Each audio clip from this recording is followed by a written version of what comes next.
আরে বাবা, তোমাক বলিছি এমনি আমি ঝামেলার থাকি, এর মধ্যে আবার এই ঝামেলার জিনিস আনো না।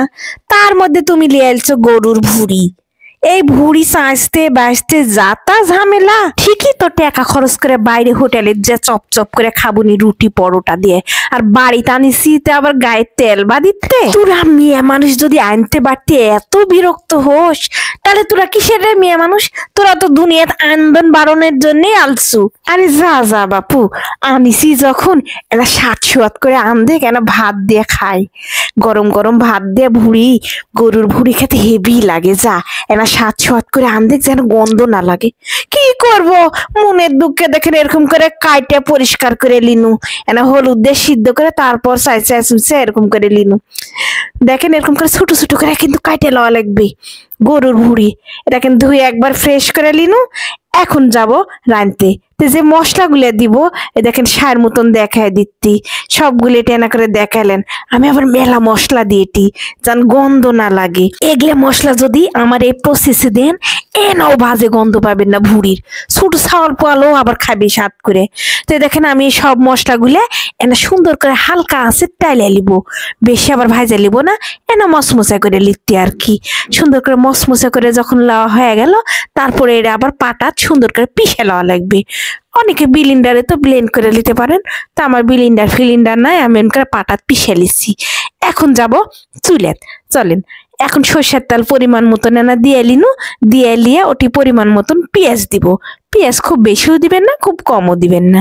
দিয়ে লাড়া চাড়া যখন এনা ভাজা ভাজা হয়ে আসবে, ওটি দিয়ে দিচ্ছি ময় মশলা। পয়লা এনা আদা রসুন, তারপরে এনা নুন, তারপরে দিন এনা হলদি, তারপরে দেন ঝালের গুঁড়ে দিয়ে সুন্দর করে লাড়ে চাড়ে।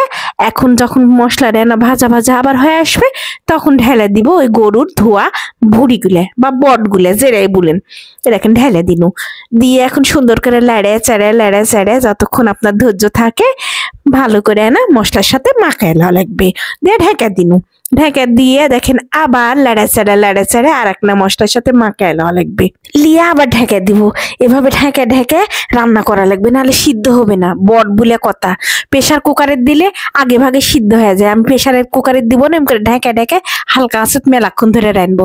তো দেখেন যে মশলাগুলো গুঁড়ে করে নিলু, সেটার অর্ধেক দিয়ে নিয়ে আবার লাড়া চাড়ে ঢেকে দিনু। কিন্তু এবার মেলাক্ষণ ধরে এমন করে সিদ্ধ করে নিনু, ভিতর করা পানি বার হয়ে মরা মরা হয়ে আছে। তখন আবার ঢেলে দিব এবার গরম পানি, টকবগে ফুটন্ত গরম পানি ঢেলে দিনু। দিয়ে আবার ঢেকে দিনু।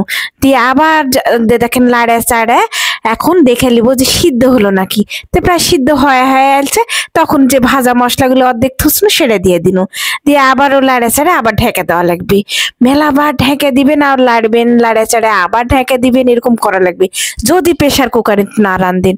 তো দেখেন এভাবে লাড়ে চাড়ে রসকোনা মারা লিয়ে আমার রান্না শেষ করনু।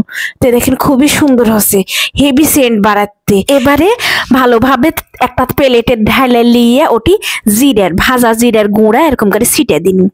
ভাজা জিরের গুঁড়া অবশ্যই লাস্টে আবার দিবেন, আরো ভালো হয়। তো কালারটাও হেভি আসছে, আমার রান্নাও হয়ে গেলে এখন গরম ভাত দিয়ে খাবো। তো দেখেন চেহারা খান।